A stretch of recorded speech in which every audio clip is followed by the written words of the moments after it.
किसान सिर्फ यह कह रहा है कि अगर अरबपतियों का कर्जा माफ हो सकता है तो हमारा भी कर्जा माफ होना चाहिए, और अगर बड़ी बड़ी कंपनियों को उनके प्रोडक्ट्स के लिए सही दाम मिल सकता है तो हिंदुस्तान के किसान को भी सही दाम मिलना चाहिए।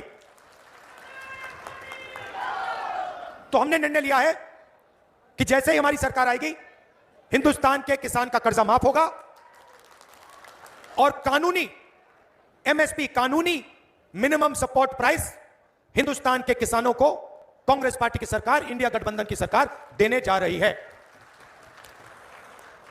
थोड़ा सा मैं आदिवासियों के बारे में बोलना चाहता हूं। आपके लिए कांग्रेस पार्टी क्या करने जा रही है।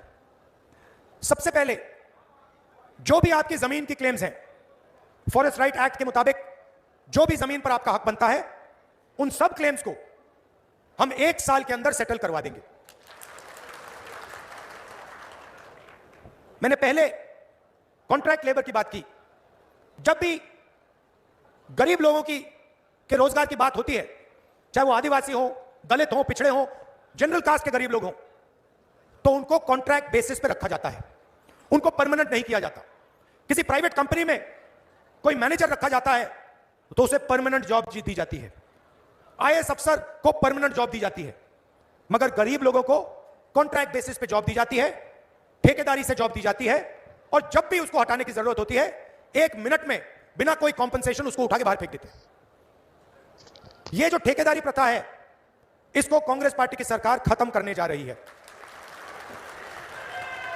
सरकार में और पब्लिक सेक्टर यूनिट्स में ठेकेदारी प्रथा हम बंद करेंगे, और जिसको भी नौकरी मिलेगी वो परमानेंट नौकरी होगी, वो सरकारी नौकरी होगी, और वो किसी ठेकेदार के थ्रू नौकरी नहीं होगी। इससे आदिवासियों को, दलितों को, पिछड़ों को, गरीब जनरल कास्ट के लोगों को फायदा होने जा रहा है।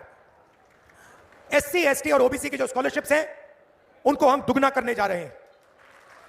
और शायद सबसे बड़ा काम, जहां भी आदिवासियों की 50% से ज्यादा आबादी है वहां पे हम 6 शेड्यूल को लागू करने जा रहे हैं।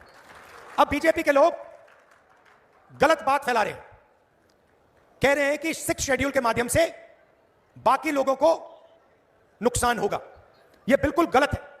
6 शेड्यूल का मतलब कि डिस्ट्रिक्ट कलेक्टर नहीं चलाएगा, लोकल लेवल पे कमेटी चलाएगी, उस कमेटी में आदिवासी होंगे, ओबीसी होंगे, दलित होंगे, जनरल कास्ट के लोग होंगे, तो ओबीसी को, दलित को नुकसान नहीं होगा, किसी को नुकसान नहीं होगा।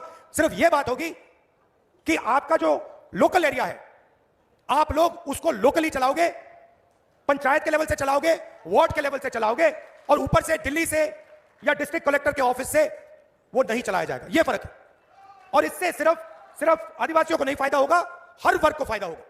तो ये हम उन डिस्ट्रिक्ट में करने जा रहे हैं जहां भी आदिवासियों की आबादी 50% से ज्यादा है, और इससे ना किसी ओबीसी का नुकसान होगा, ना किसी गरीब जनरल कास्ट का नुकसान होगा। इससे सिर्फ यह फर्क पड़ेगा कि डिस्ट्रिक्ट कलेक्टर नहीं चलाएगा, लोकल एरिया से ये आपका पूरा का पूरा काम किया जाएगा। तो आपको डिस्ट्रिक्ट कलेक्टर के पास नहीं जाना पड़ेगा, आप गांव से, छोटे छोटे कस्बों से ही अपनी सरकार को चलाओगे। यह फर्क है।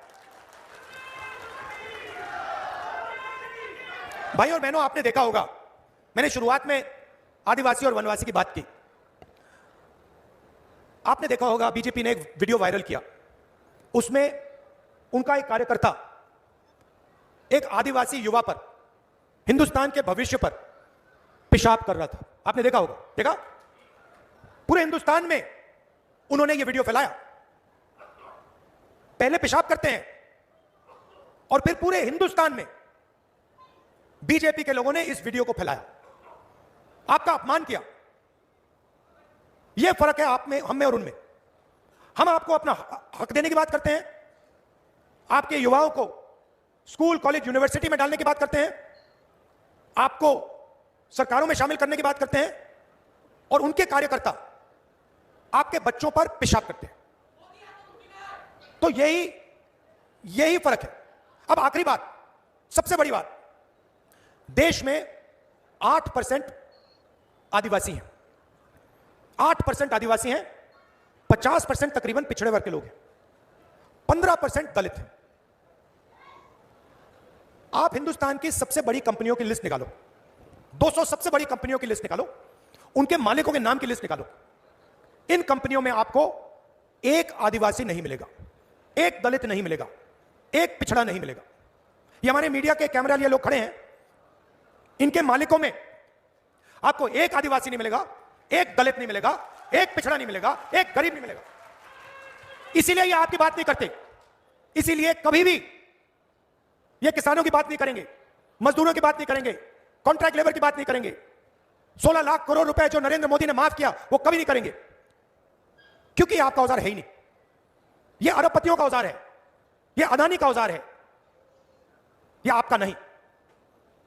तो हिंदुस्तान की संस्थाओं में अगर आप देखें, हिंदुस्तान के प्राइवेट अस्पतालों को देखिए, प्राइवेट कॉलेज, प्राइवेट यूनिवर्सिटी को देखिए, बड़ी बड़ी कंपनियों को देखिए, आपको उनमें ना एक आदिवासी मिलेगा, ना एक पिछड़ा मिलेगा, ना एक दलित मिलेगा, गरीब कास्ट, गरीब जनरल कास्ट का भी नहीं मिलेगा।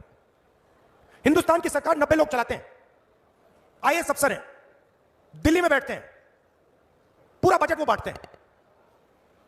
सेना को कितना पैसा मिलेगा, सड़क के लिए कितना जाएगा, स्वास्थ्य में कितना जाएगा, सड़क बनाने में कितना जाएगा, रेलवेज को कितना मिलेगा, 90 अफसर सारे के सारे निर्णय लेते हैं। नरेंद्र मोदी जी कहते हैं कि ओबीसी सरकार चला रहा हूं, नरेंद्र मोदी जी कहते हैं कि आदिवासियों की रक्षा करता हूं। भाइयों और बहनों, 90 में से एक अफसर आदिवासी है, 90 में से एक। आपकी आबादी 8%, और वो जो एक अफसर है उसको कोने में बैठा रखा है, उसको कोई जिम्मेदारी नहीं देते। बात समझनी है तो मैं बताता हूं। अगर हिंदुस्तान की सरकार 100 रुपए खर्च करती है तो आदिवासी अफसर 10 पैसे का निर्णय लेता है, पिछड़े अफसर 100 रुपए में से 5 रुपए का निर्णय लेते हैं, दलित अफसर 100 रुपए में से 1 रुपए का निर्णय लेते हैं। 50% आबादी, 5% हिस्सेदारी, दलितों की 15% आबादी, 100 रुपए में से 1 रुपया, और आदिवासियों की 8% आबादी और 100 रुपए में से 10 पैसे। 10 पैसे आज के टाइम में, 100 रुपए में से 10 पैसे आपके। तो यह बदलना है। कैसे बदलेगा? जाति जनगणना, दूध का दूध, पानी का पानी, उसके बाद इकोनॉमिक सर्वे, धन का सर्वे। हिंदुस्तान में कितना धन है, किसके पास है, किसके हाथों में है? आदिवासियों के हाथों में कितना, दलितों के हाथों में कितना, पिछड़ों के हाथों में कितना, गरीब जनरल कास्ट के हाथों में कितना? यह करना है। जैसे चोट लगती है, आप अस्पताल जाते हो, डॉक्टर कहता है भैया एक्सरे कराओ। मैं यही कह रहा हूं, हिंदुस्तान में करोड़ों लोगों को चोट लग रही है, मैं ये कह रहा हूं कि भैया एक्सरे करा दो, पता लगा दो कि धन किसके हाथ में है, अदानी के पास कितना, कौन सी संस्थाएं किसके हाथ में है, दलितों के पास क्या है, आदिवासियों के पास क्या है, पिछड़ों के पास क्या है। अब इसमें गलती क्या है? तो नरेंद्र मोदी जी से डर क्यों रहे? क्योंकि वो नहीं चाहते कि दलितों को, आदिवासियों को, पिछड़ों को, गरीब जनरल कास्ट के लोगों को उनका हक मिले। ये नहीं चाहते कि सच्चाई हिंदुस्तान के 90% लोगों के सामने आ जाए कि इन संस्थाओं में आपका तो कोई है ही नहीं, इन बड़ी बड़ी कंपनियों में आपका कोई है ही नहीं, और जो पहले आपके पास था, जिसको हम पब्लिक सेक्टर कहते थे, जहां आपको परमानेंट जॉब मिलता था, उसको एक के बाद एक प्राइवेटाइज कर रहे हैं। सारे के सारे पीएचयू अदानी जी को पकड़ाते जा रहे हैं। पहले गरीब लोग सेना में जाते थे, पेंशन मिलती थी, शहीद का दर्ज मिलता था, कैंटीन मिलती थी।